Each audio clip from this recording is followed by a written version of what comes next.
आज आपण या तासाला आदिम समुदायाच्या किंवा आदिवासी समुदायाच्या समस्या या संदर्भात आपण चर्चा करणार आहोत। या अगोदर आपण आदिवासी समुदायाच्या संदर्भात चर्चा करत असताना आदिम समुदाय आणि पवित्र वने याबद्दल माहिती पाहिली गेली होती की या वनांच्या संदर्भात आदिवासी समुदायामध्ये कशी पवित्रतेची भावना आहे आणि ह्या पवित्रतेच्या भावनेच्या माध्यमातून तो आपला जीवनमार्ग कसा गतिमान करतो आहे याची आपण चर्चा केली गेली। त्याचबरोबर आदिवासींच्या शोषणाची कारणं काय आहेत याची देखील आपण चर्चा केली गेली की ब्रिटिशांनी नैसर्गिक साधन संपत्तीचा ताबा घेतला, काही मिशनऱ्यांना आदिम समुदायाचे धर्मांतर करावायचे होते, त्यामुळे अस्मितेचे संकट निर्माण झाले किंवा आदिम जमातीच्या प्रदेशात वैद्यक क्षेत्रातील व्यवसायांचे आडते व विक्रेत्यांचा प्रवेश झाल्यामुळे या जमाती त्यांच्या पारंपरिक वैद्यकशास्त्राला मुकल्या किंवा आदिम प्रदेशात व्यापार आणि दळणवळणाच्या विकासामुळे या प्रदेशात बाह्य प्रदेशातील लोकांचा शिरकाव झाला गेला आणि याची परिणती आदिवासींच्या जंगलविषयक धोरणाच्या माध्यमातून त्यांच्या शोषणाचं केलं जाऊ लागलं गेला। याची परिणती आदिवासी हा विकास प्रक्रियेपासून दूर लोटला गेला। मित्र हो, आज आपण आदिवासी समुदायाच्या संदर्भात चर्चा करत असताना की समस्या ही व्यक्ती जीवनाच्या उद्दिष्टपूर्तीच्या मार्गात अडथळा आणणारी एक प्रक्रिया आहे आणि यामुळे आदिवासींचा विकास थांबला जातो, आदिवासींचा विकासात अडथळा निर्माण होतो, आदिवासी विकासापासून दूर जातात आणि त्याला वेगवेगळ्या प्रकारचे घटक जबाबदार असलेले आपल्याला पाहावास मिळतं। त्यामध्ये नंबर 1 सांगितलं गेलं की आदिवासीच्या समस्येमध्ये जंगल व आदिवासी जमिनीपासून अलगता, जमिनीपासून आणि जंगलापासून आदिवासी हा वेगळा झाला गेला। मित्रांनो, वास्तविक पाहता आदिवासी हा जंगलाचा राजा समजला जातो आणि राजा म्हणजे आपलं उदरनिर्वाह, आपलं सर्व काही या जंगल आणि जमिनीच्या माध्यमातून होत होतं। परंतु मित्र हो, ब्रिटिश आगमनाने वेगवेगळे जंगलविषयक कायदे झाले गेले, जमिनीच्या संदर्भात नोंदणी हक्क आले गेले, कारण आदिवासीच्या कालखंडामध्ये जमिनीचा मालकी हक्क ही प्रक्रिया नव्हती, मालकी हक्क नोंदणी पद्धती नव्हती आणि त्यामुळे आदिवासी हा जंगलाचा राजा होता आणि जो आदिवासी समुदाय शेती करत होता तो स्थलांतरित स्वरूपाची, झुम स्वरूपाची शेती करत होता। या ठिकाणून त्या ठिकाणी स्थलांतरित शेती केली जात होती आणि आपला उदरनिर्वाह केला जात होता। परंतु मित्र हो, ब्रिटिश आगमनाने या देशामध्ये जंगलविषयक वेगवेगळे कायदे झाले गेले, जमिनीच्या मालकी हक्काची नोंदणी झाल्या गेली आणि याचा परिणाम हा जंगलाचा राजा या जंगलापासून पोरका झाला गेला। हा जमिनीचा मालक हा मालकी हक्कांची नोंद नसल्या गेल्या कारणाने देखील पोरका झाला गेला आणि त्याची परिणती आदिवासींच्या जीवनामध्ये वेगवेगळ्या या जंगल आणि आदिवासी जमिनीपासून वेगळा झाला गेला, त्यांच्या जीवनात समस्या निर्माण झाली गेली। त्याचं उदाहरण सांगणार की विद्यार्थी मित्र, वन प्रदेश असेल आणि तेथील संसाधने असतील, ही आदिम समाजाची उपजीविकेची प्रमुख साधने आहेत। वन प्रदेश, वनामधील तेथील जी साधने आहेत, मग नैसर्गिक साधन संपत्ती असेल, कंदमुळे, फळे असेल, डिंक असेल, मध असेल, वेगवेगळ्या प्रकारच्या वनस्पती असतील, ते औषधी वनस्पती असतील, शेळी पालनासाठी, मेंढी पालनासाठी लागणारे शेतचारा असेल, त्याचबरोबर वेगवेगळ्या प्रकारची साधनं असतील, जलाशय आहेत, जलाशयात मासेमारी करण्याची प्रक्रिया केली जात होती, झोम प्रकारची शेती केली जात होती आणि ह्या माध्यमातून या समुदायाची उपजीविकेची साधनं भागवली जात होती।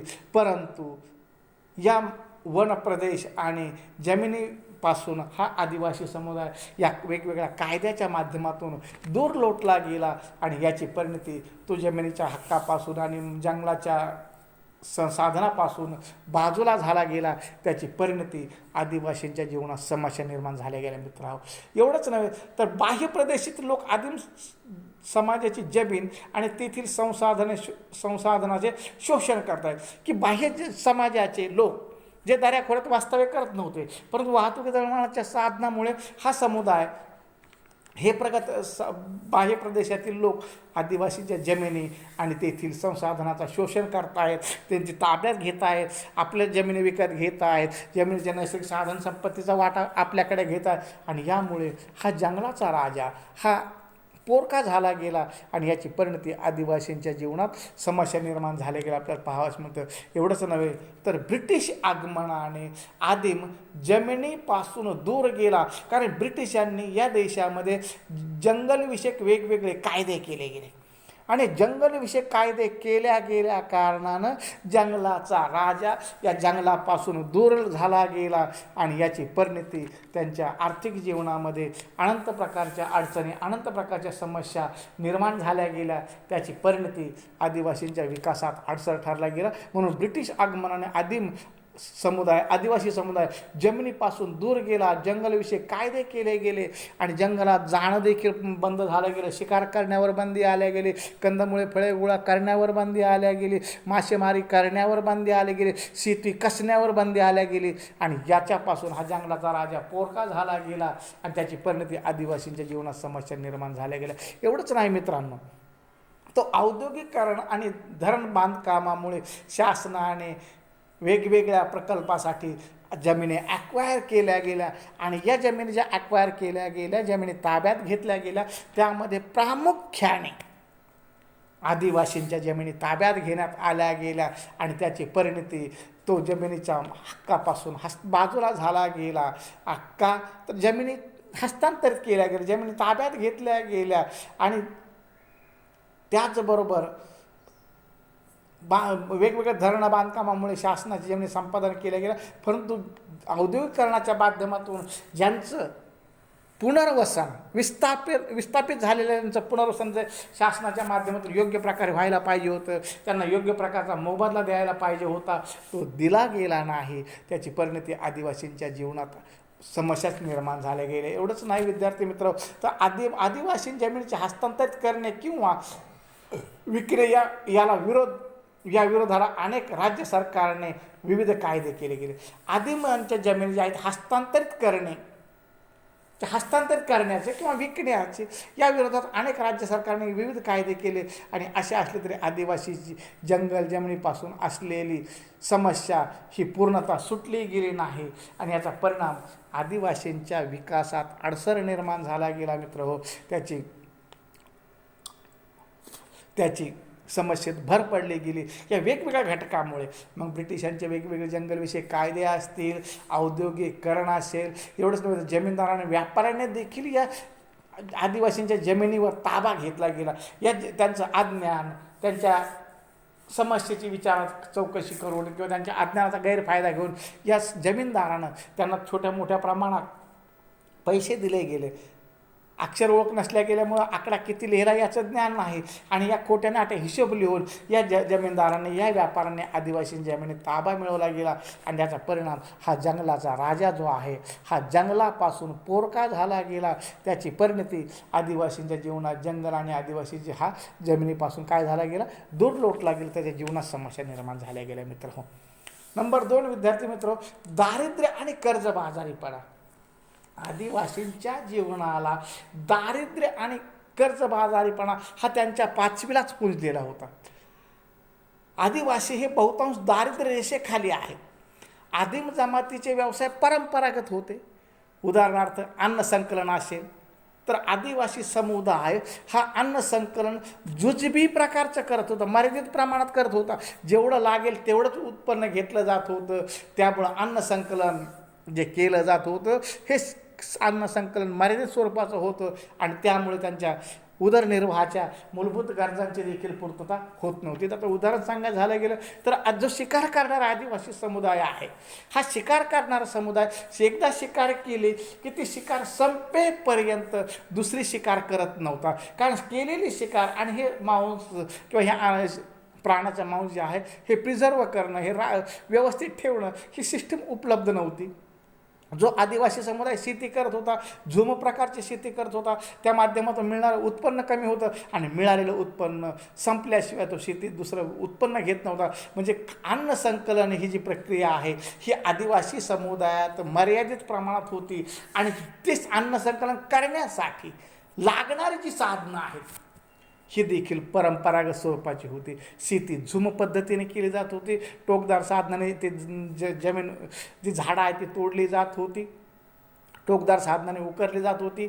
पाऊस आला की ते बी फेकलं जात होतं आणि उत्पन्न घेतलं जात होतं. येईल ते उत्पन्न घेतलं जात होतं. कालांतराने जमिनीची उत्पादन क्षमता घटली की ते आहे तिथंच सोडून दुसऱ्या ठिकाणी याच प्रकारची शेती केली जात होती. त्यामुळे परंपरागत व्यवसायाच्या माध्यमातून मिळणारं उत्पन्न हे तुटपुंजा स्वरूपाचं होतं, कमी स्वरूपाचं होतं आणि त्याची परिणती खाद्य संकलन प्रक्रियेचा देखील समस्या निर्माण झाली गेली. शिकार करणारा समुदाय असेल, मासेमारी करणारा समुदाय असेल, यासाठी वापरली जाणारी साधनं देखील परंपरागत स्वरूपाची होती. त्यामुळे शिकार प्रत्येक वेळेस मिळेलच याची खात्री नव्हती. मासेमारी मोठ्या प्रमाणात होईलच याची खात्री नव्हती, कारण त्यासाठी लागणारी साधनं, त्यासाठी लागणारी अवजारं ही परंपरागत स्वरूपाची होती. आणि त्यामुळे या आदिवासींच्या दारिद्र्य व कर्जबाजारीपणात भर पडली गेली. कारण अन्न नाहीसं झालं, आपल्याकडे नसलं, अन्न मिळेन असं झालं गेलं तर या लोकांना सावकाराकडे, व्यापाऱ्याकडे, दलालाकडे कर्ज घ्यावं लागत होतं. आणि पुढे चालून ते सावकार, ते व्यापारी, ते दलाल त्या कर्जाचे खोटे नाटे आकडे लिहून आकडे वाढवत होते. परंतु हा आदिवासी सातत्याने पडणारा दुष्काळ म्हणा, शेतीतून मिळणारं कमी उत्पन्न म्हणा, मिळणारी शिकार म्हणा, या सगळ्या गोष्टी कमी होत गेल्या कारणानं त्या सावकारांचं ते कर्ज देखील फेडू शकले गेले नाही. त्यामुळे ते कर्जाच्या खाईत बुडाले गेले आणि म्हणून त्याची परिणती दारिद्र्यात आणि कर्जबाजारीपणात हा आदिवासी बुडाला गेला. अशा उत्पादन प्रक्रियेमुळे नफा कमी होत आहे. कारण ही परंपरागत पद्धतीची शेती ती बहुतांश प्रमाणात खाण्यावर खर्च केले जात होती. त्याचबरोबरचे अन्न संकलन केलं जात होतं, मासेमारी केली जात होती, हे बहुतांश प्रमाणात खाण्यासाठी वापरले जात होती. आणि त्यामुळे त्यातून मिळणारा नफा हा अत्यंत कमी होता. त्याचबरोबर या आदिवासींचं दरडोई उत्पन्न अतिशय कमी असत. कारण जी शेती केली जात होती ती शेती मशागतीसाठी च्या माध्यमातून जी केली जात होती ती शेती व्यवसाय म्हणून किंवा पैसा मिळावा म्हणून केली जात नव्हती. ते आपलं उदरनिर्वाहाचं साधन आहे हा दृष्टिकोन त्यामध्ये होता. आणि त्यामुळे हा आदिवासी कर्जबाजारी बनत गेला. आणि याची परिणती स्थानिक सावकार असेल, जमीनदार असेल, यांनी त्यांचा गैरफायदा घेतला. कर्जफेड, कर्ज फिटत नाही अशा वेळेस आपली जमीन सावकाराकडे घाण ठेवून त्या माध्यमातून आपली जमीन सावकाराच्या घशात घातली जात होती. आणि ही घशात घातलेली जमीन पुन्हा सोडवण्याची ताकद देखील या आदिवासीमध्ये नव्हती. आणि म्हणून दारिद्र्य आणि कर्जबाजारीपणामुळे हा आदिवासी समुदाय अधिक मोठ्या प्रमाणात समस्येच्या गर्ततेच्या खाईत लोटला गेला, दारिद्र्याच्या खाईत लोटला गेला. आणि याची परिणती त्याच्या जीवनात वेगवेगळ्या प्रकारच्या समस्या निर्माण झाल्या गेल्या. विद्यार्थी मित्र, आरोग्य आणि पोषण, आदिवासी समुदाय हा आरोग्याच्या बाबतीत अतिशय मागासलेल्या पद्धतीचा अंगीकार करतो, मागास विचाराचा अंगीकार करतो. कारण आदिवासींना आरोग्याच्या संदर्भात विशेष असं महत्त्वच पटलं गेलं नव्हतं. जंगलदाऱ्या खोऱ्यात वास्तव्य करणारा होता, कच्चा मांस खाणारा होता, कालांतरात ते शिजवून खाऊ लागला गेला, येईल ते उत्पन्न घेऊ लागला गेला. त्याची परिणती आदिवासींच्या जीवनाला जे अन्नधान्य किंवा जे जीवन उदरनिर्वाहासाठी आरोग्यविषयक ज्या सुविधा आहेत त्या आरोग्यविषयक सुविधा देखील पुरवल्या जात नव्हत्या. आणि त्यामुळे आदिवासी जीवनात अनंत समस्या निर्माण झाल्या गेल्या. आपण पाहतो विद्यार्थी मित्र की बहुतांश आजार हे दूषित पाण्यामुळे होतात. आणि हे आजार कायमचे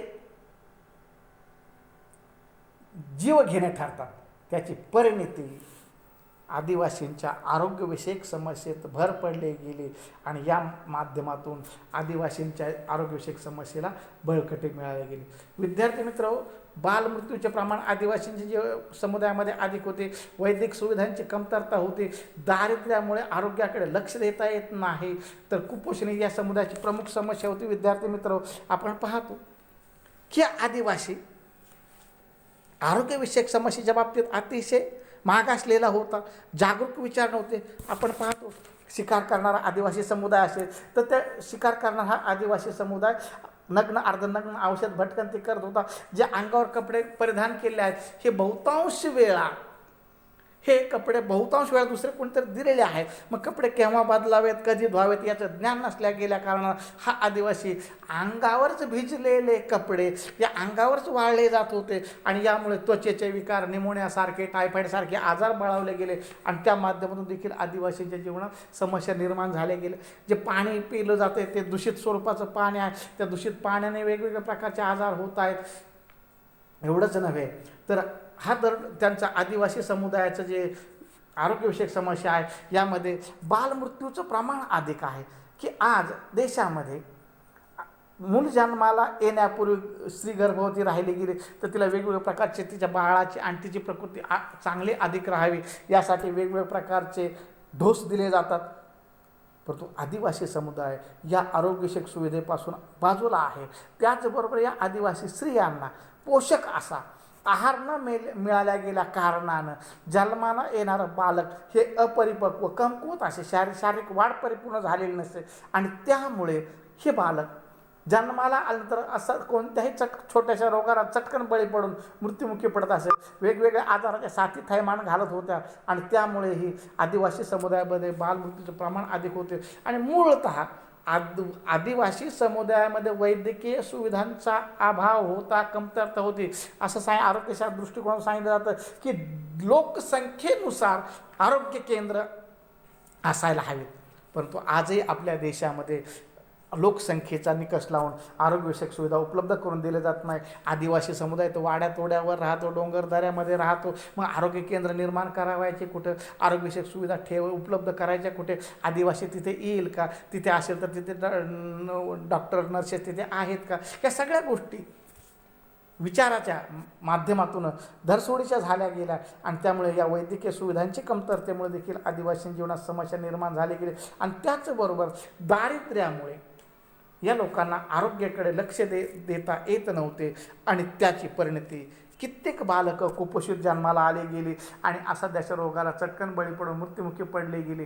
त्याची परिणती आज आरोग्यविषयक समस्येची आदिवासींच्या जीवनात एक भीतीदायक स्वरूपाची समस्या निर्माण झाली गेली आपल्याला इथं पाहावास मिळतात.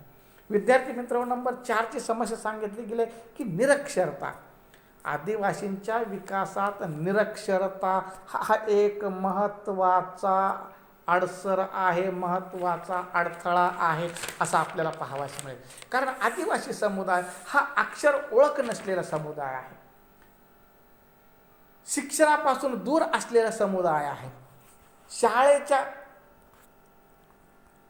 परिघा बाहेर असलेला समुदाय आहे. आणि याची परिणती आदिवासींची मुले शेतकाम, रोजीरोटीचा प्रश्न सोडवण्यासाठी आईवडील देखील आदिवासींच्या मुलांना किंवा आपल्या मुलांना शाळेत पाठवण्याऐवजी आपल्याला घरकामात मदत करतील का यालाच प्राधान्य देत होते. मग शेतकाम असेल, रोजीरोटीच्या पालकांना अर्थार्जनास मदत व्हावी अशी अपेक्षा असे आणि त्यामुळे मग शिकार असेल, मेंढपाळ असेल, शेळीपालन असेल, कंदमुळे फळे गोळा करणे असेल, लोहपुराच्या कोळशाच्या खाणीमध्ये काम करणारे असेल, अशा वेगवेगळ्या ठिकाणी हा आदिवासी समुदाय जो विखुरला गेलेला आहे. त्या प्रत्येक पालकाला वाटत होतं की मुलांनी आपल्याला कुटुंबाच्या आर्थिक गरजा भागवण्यासाठी मदत करावी, सहभाग घ्यावा आणि मग अशी मुलं शाळेत गेले नाही तरी चालतील अशी भूमिका पालकांची असल्या गेल्या कारणानं मुलं शाळेत पाठवण्यास पालक नाखुश राहत असत आणि त्यामुळे शाळा दूर, शिक्षणाची त्याचबरोबर शिक्षणाची भाषा वेगळी, आदिवासींची बोलीभाषा वेगळी आणि यामुळे शिक्षण मुलांना अवघड वाटू लागलं गेलं आणि याची परिणती विद्यार्थी मित्र हो हा आदिवासी समुदाय शिक्षणापासून दूर राहिला गेला, शिक्षणापासून बाजूला राहिला